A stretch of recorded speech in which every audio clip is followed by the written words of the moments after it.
everybody. This is Bradley, and I'm coming to you from Irving, Texas. And today I'm going to go on a little bit of a rant about climate denial. So let's define the word climate. The weather condition, according to the dictionary of Oxford Languages, climate is the weather conditions prevailing in an area in general or over a long period. Our cold, wet climate. A region with particular prevailing weather conditions, vacationing in a warm climate.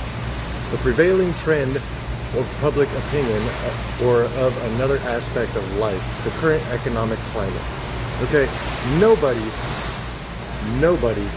is denying that the climate is changing. The climate changes. The climate, depending on your geographical location, changes at least 4 times a year, okay? Otherwise, we wouldn't have winter, spring, summer, and fall. That's all the climate changing, okay? So nobody is denying that the climate is changing. What we're denying is that the climate change does not represent an existential threat to the world.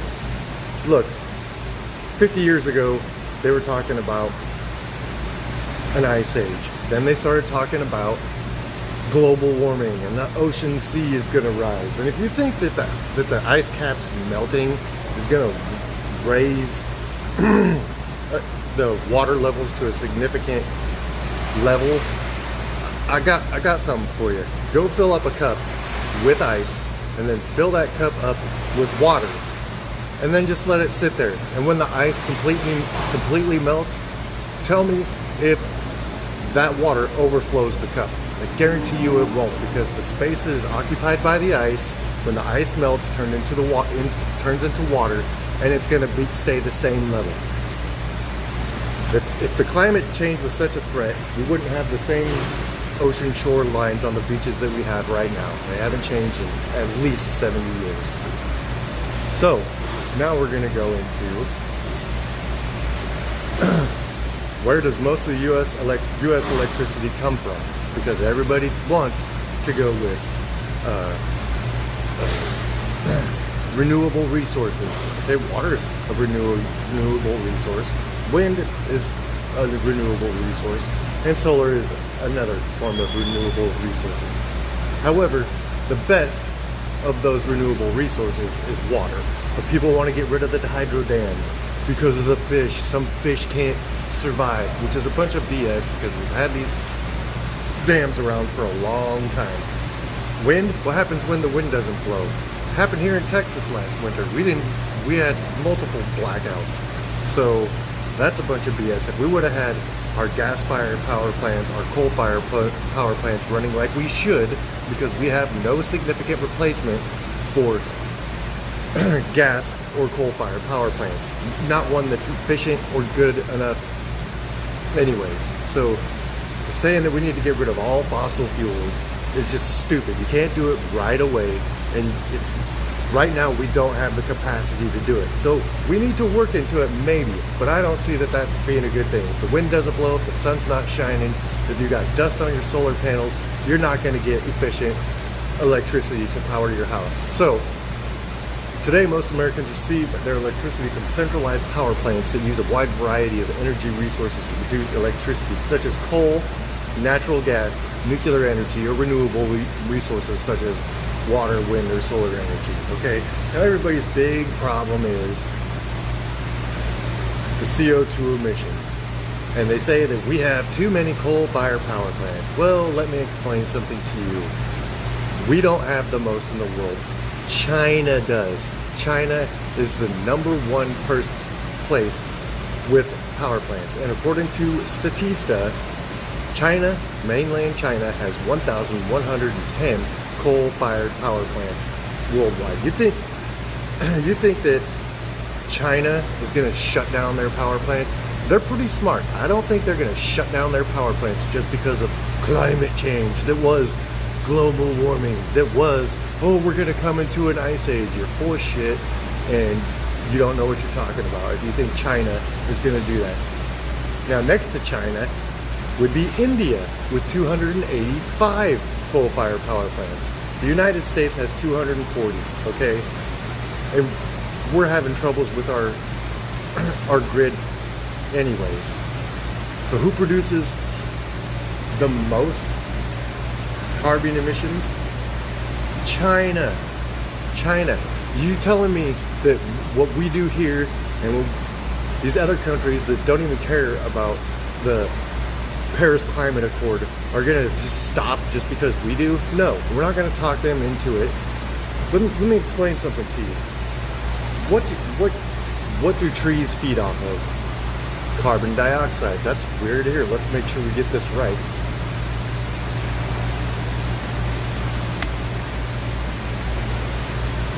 What do plants use to make oxygen?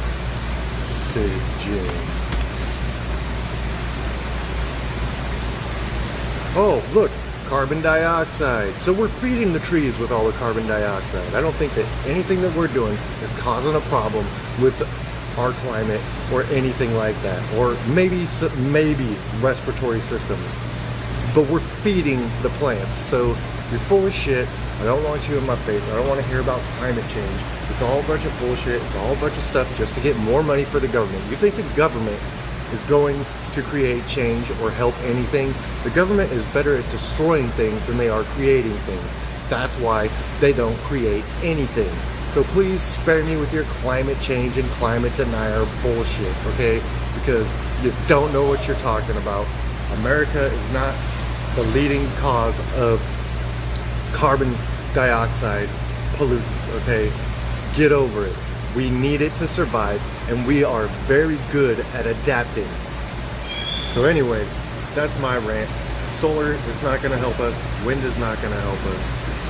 The best thing we can do is continue using coal, nuclear, and water, hydroelectric, to sustain our power grid until we can continue doing more research to where we can get more than 75 seconds to power the nation out of freaking solar or wind. We don't have any of the capacity or any way to store these things, and the batteries and the solar panels are just as bad for the environment as, actually they're probably worse because it's poisoning people when you have to get rid of it. All you have to do is put in solar panel waste to any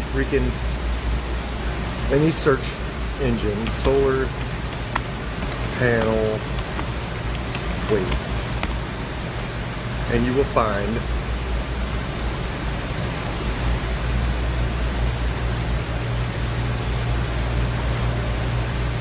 solar panel waste. Tons of solar panels installed in the early 2000s are reaching the end of their lifestyle, posing a serious problem for the industry to contend with. Current solar panel disposal practices are far from being environmentally friendly.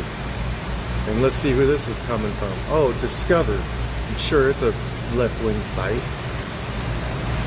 A solar panel is essentially made up of several sheets of silicon crystals called cells. Each cell making up a solar panel is sandwiched by an aluminum and glass layer. Together, they form the energy-producing components that convert sunlight into electricity.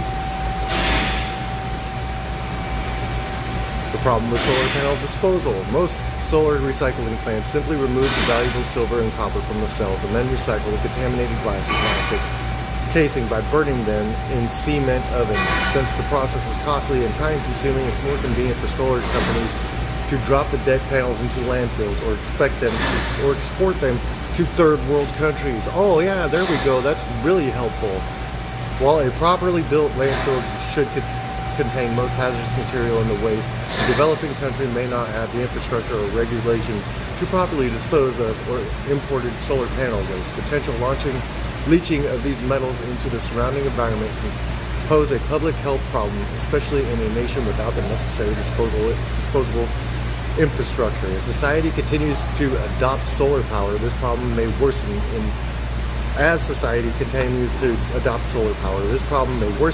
coming decades, with almost 80 million tons of solar waste projected by 2050. So you're causing more issues than you are fixing. People will die just from the disposal of the stupid solar panels. Not to mention the car batteries. There's lead, there's lithium, there's all kinds of different stuff inside these batteries that we have no way of getting rid of. So just think about that as you go into, oh, climate change. You think the world's bad now when you can't figure out how to get rid of this waste and you send it to third world countries? You're gonna kill other countries, okay? So forget about climate change. Let's go back to what we were doing and then do research and figure out how to fix this problem. Anyways, that's enough from me, Brad Lee. Y'all have a good day.